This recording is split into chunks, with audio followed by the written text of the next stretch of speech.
साथियों, अभी हम लोग उपस्थित हैं एग्जाम टूर चैनल पर। जो भी विद्यार्थी बीएसएससी सीजीएल का फॉर्म डाले हुए हैं और वह लगातार टेंशन में है, उनकी टेंशन कम करने के लिए ये वीडियो बनाया जा रहा है। और ये वह नहीं जज कर पा रहे हैं सेट प्रैक्टिस करने के बाद कि किस टॉपिक पर और किस आपका सब्जेक्ट में ज़्यादा मेहनत करें और किस सब्जेक्ट से कितना अंक आएगा, इसको लेकर मैं आपके समक्ष उपस्थित हूं। तो इस वीडियो को अंत तक देखेंगे और आपसे मैं बता दूं, यदि इस वीडियो को अंत तक देखते हैं, आपका 10 से 15 मार्क्स मात्र 7 दिन में बढ़ जाएगा। जितना भी अंक आ रहा है उसमें आपको मैं बताऊंगा कि किस सब्जेक्ट पर कितना मेहनत करना है, कैसे करना है, और ये प्रूफ के साथ। तो आप जरूर अंत तक देखें।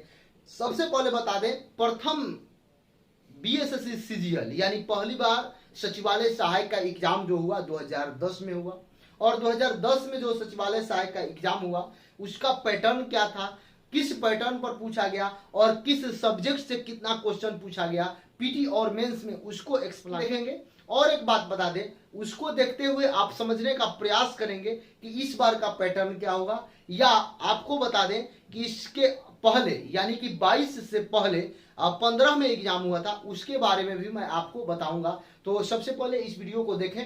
और देखिए, आज ये सुबह में वीडियो डाला जा रहा है 27 तारीख को, और शाम में डाला जाएगा इसी का जो एक वीडियो और है, जो कि आपका 2015 में एग्जाम हुआ था, उसका क्या पैटर्न था, क्या चेंजिंग हुआ, इसमें क्या आपको रणनीति में चेंजिंग करना है, इस बात को समझे। आप कम तैयारी में भी सचिवालय सहायक बन सकते हैं, कमजोर विद्यार्थी भी सचिवालय सहायक फाइनल कर सकता है। और जो बड़े टैलेंटेड हैं वह यदि नहीं सुधरे, वह यदि नहीं फूक फूक कर कदम रखे, तो उनके साथ भी अनहोनी हो सकता है। इसलिए ध्यानपूर्वक देखें। सबसे पहले बता दें, आपका ये प्रथम ग्रेजुएट लेवल जो सीजीएल हुआ था उसका सचिवालय सहायक का ये पैटर्न है, किस तरीका से हुआ था।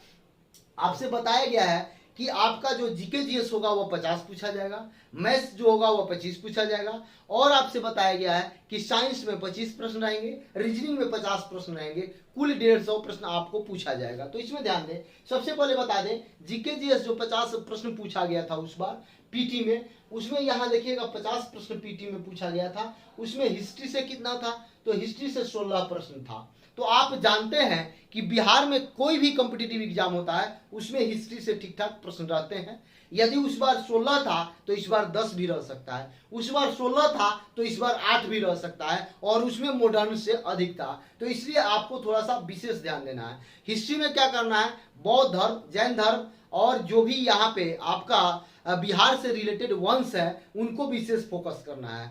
गांधी जी के बारे में विशेष फोकस करना है, कांग्रेस के बारे में विशेष फोकस करना है। उसके बाद आप आइएगा तो मॉडर्न पर थोड़ा सा विशेष ध्यान देना है, 1857 के क्रांति के बारे में पढ़ना है। तो इस तरीका से आपको एक अलग मैं वीडियो बनाऊंगा कि हिस्ट्री में किस किस टॉपिक पर विशेष ध्यान दे सचिवालय सहायक के जो भी अभ्यर्थी हैं उनके लिए। तो हिस्ट्री में इस वीडियो में बताने में बहुत लंबा हो जाएगा, क्योंकि सभी सब्जेक्ट के बारे में बताना पड़ेगा। लेकिन अगला जो वीडियो होगा कि 16 जो प्रश्न पूछा गया था वह किस किस टॉपिक से पूछा गया था, 16 जो प्रश्न पूछा गया था, और फिर आपका मेंस में जो 6 पूछा गया था, सभी का एनालिसिस करेंगे, जो आपके लिए तैयारी में एक आम योगदान देगा।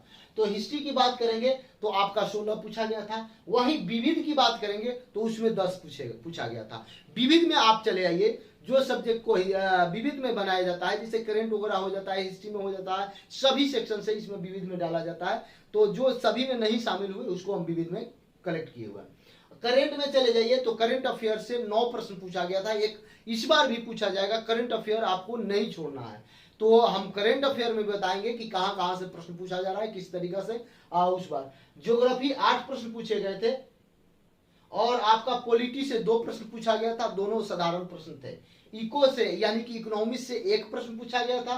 बिहार स्पेशल से 4 प्रश्न पूछे गए थे। संपूर्ण प्रश्न को जोड़िएगा तो 50 था, कोई दिक्कत नहीं। लेकिन जब वहीं आप आते हैं, साइंस से 25 पूछा गया था, और आपका मैथ से 25 और रीजनिंग से 50। इसमें पीटी में कोई दिक्कत नहीं था, सेम पैटर्न पर पूछा गया था। जिस तरीका से GK GS, current affair, Bihar special सबको मिला लें तो आपका 50, और बाकी साइंस चले जाए तो 25, बाकी चले जाए तो मैथ्स 25, बाकी चले जाए तो रीजनिंग 50। 150 प्रश्न आए थे, कोई समस्या नहीं। लेकिन जब उसको हम लोग मेंस में देखे तो मेंस में पैटर्न चेंज हो गया। क्या हुआ, कैसे हुआ, देखे। हिस्ट्री में जो 16 पूछा गया था वो आ गया 6 नंबर, 6 प्रश्न पूछा गया।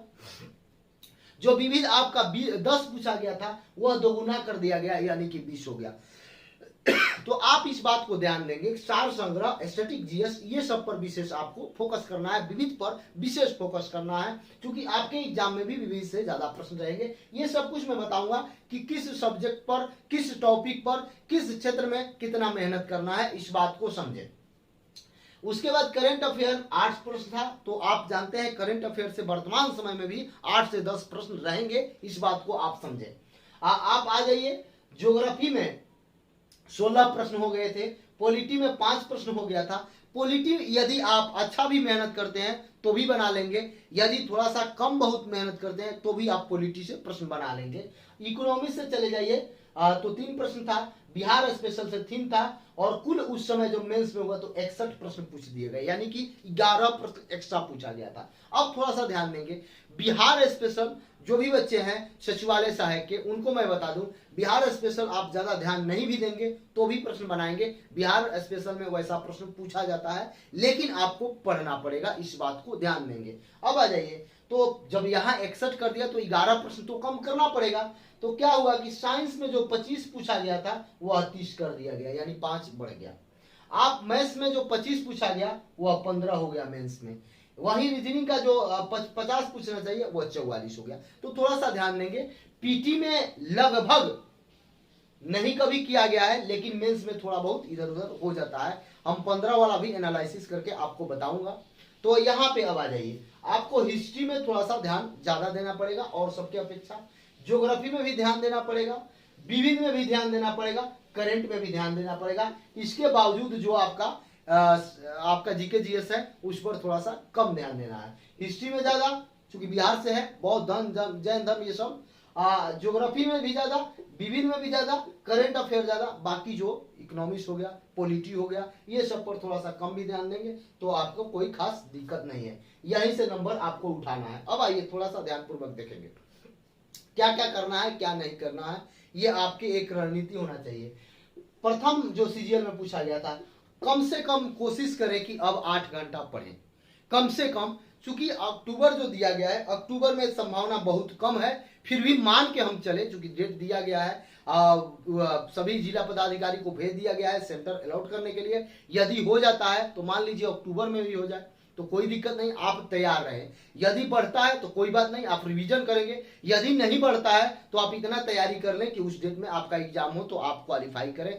पीटी को पर्पज से पीटी क्वालिफाई करें, क्योंकि पीटी क्वालिफाइंग है, उसके बाद मेंस में आप तगड़ा जोर से लगेंगे और वहां भी निकालेंगे। 8 घंटा मिनिमम पढ़ने का प्रयास करें और एक सेट प्रतिदिन लगाएं, होल सेट यानी कि फुल लेंथ सेट, जिसमें reasoning, math, GK GS, science सभी हो, सेम पैटर्न पर हो, उससे आप सेट प्रैक्टिस करने का काम करें। यानी कि एक सेट प्रैक्टिस प्रतिदिन बीएसएससी सीजीएल सचिवालय सहायक का आप जरूर बनाएं। उसके बाद हो सके तो एक मैथ्स और साइंस का अलग से, यानी कि 50 प्रश्न अलग से बनाएं, जिसमें 25 मैथ्स के और 25 साइंस के प्रश्न बनाएं। इससे होगा क्या कि आपका पकड़ और बनेगा। रीजनिंग में यदि आप नहीं भी बनाते हैं और जीके जीएस में अध्ययन करते हैं तो उससे काम चल जाएगा, लेकिन साइंस का और मैथ्स का यदि आप अलग से लगाते हैं तो आपके लिए बहुत ही जबरदस्त होगा। आप शायद यदि 1 से 2 सप्ताह लगाते हैं, ये तीनों सेट करते हैं, यानी कि एक फुल लेंथ सेट सुबह लगा लिए, आप सुबह जब जगे। कोई कोई बच्चे का क्या होता है कि सुबह 5 बजे जग जाते हैं तो आप एक सेट लगा लीजिए। कोई कोई होते हैं कि रात भर पढ़ते हैं तो एक सेट उसमें लगा लें, और कुछ समय बाद फिर पढ़ के जब लगे कि हाँ मन मेरा नहीं काम कर रहा है, बैठने का मन नहीं है, तो आप थोड़ा सा टहल वहल लें। उसके बाद एक मैथ्स का 25 प्रश्न और एक साइंस का 25-25 का लगा लें। ये बहुत ही अच्छा करेगा, ये बहुत ही उपयोगी साबित होगा। और आपसे बता दें, यदि आपको लगे, यदि आप इतना पूरा कर पाते हैं तो अच्छी बात है, यदि आप पूरा नहीं कर पाते हैं तो आपको करना पड़ेगा। जो विद्यार्थी ये सोच रहे हैं कि शॉर्टकट मेथड से निकाल लेंगे, वह जरूर जान लें कि कोई सचिवालय सहायक शॉर्टकट मेथड से नहीं बन सकता है। उसके लिए रात दिन एक करना पड़ेगा, अच्छा से मेहनत करना पड़ेगा, अच्छा बुक पढ़ना पड़ेगा, समय देना पड़ेगा, रिवीजन करना पड़ेगा। और आप देखिए यहाँ पे आप यदि 150 और 100 प्रश्न लगाते हैं तो संपूर्ण आपके पास 250 प्रश्न हुआ, जिसमें कि 50 मैथ्स के प्रश्न हो जाएंगे, 75 आपका रीजनिंग के प्रश्न हो जाएंगे, बाकी सभी जीके जीएस के प्रश्न हो गए, साइंस के भी 50 हो जाएंगे। तो आप इस सभी प्रश्न में, जैसे मान लीजिए आप सेट लगाते हैं तो 150 तो फुल लेंथ हुआ। इसमें आप यदि मैथ्स में पढ़ते हैं 25 मैथ्स में फंसते हैं, वहां स्टार लगा ले, उसको रिवीजन करें, उस टॉपिक को पढ़े। यदि आप रीजनिंग में 50 में कहीं फंसते हैं तो जिस टॉपिक में फंस रहे हैं, जिस टाइप में फंस रहे हैं, उस टाइप का 2 4 5 प्रश्न लगा लें। यदि आप साइंस में किसी टॉपिक में 25 में फंसते हैं तो वहां साइंस का रिवीजन कर लें। इससे होगा क्या, आपका बहुत जबरदस्त हो जाएगा। और यदि इसके बावजूद यदि ये सेट लगाते हैं 25 मैथ्स का और 25 साइंस का, तो ये आपको जरूर मेहनत करना पड़ेगा। और ये जो आपका काम करेगा, आप जब रिजल्ट आएगा उस समय कहिएगा कि हाँ ये बहुत ही जबरदस्त तरीका था, इससे बेहतरीन कुछ हो नहीं सकता। क्योंकि आपके आंख से जितना अधिक अभी प्रश्न गुजरेगा वह आपके लिए बहुत ही उपयोगी साबित होगा। और रिवीजन को डेली बेस पर रिवीजन करें, डेली यानी कि प्रतिदिन रिवीजन भी करना है। 1 से 2 घंटा रिवीजन के लिए छाड़ दें, बाकी समय आप पढ़ें और आगे जितना हो सके उतना क्वेश्चन बनाने का प्रयास करें। जय हिंद, जय भारत, जय युवा। इसके बावजूद भी आपको लगे किसी भी प्रकार का कोई समस्या बीएसएससी सीजीएल विद्यार्थी को, तो जरूर कमेंट बॉक्स में कमेंट करें।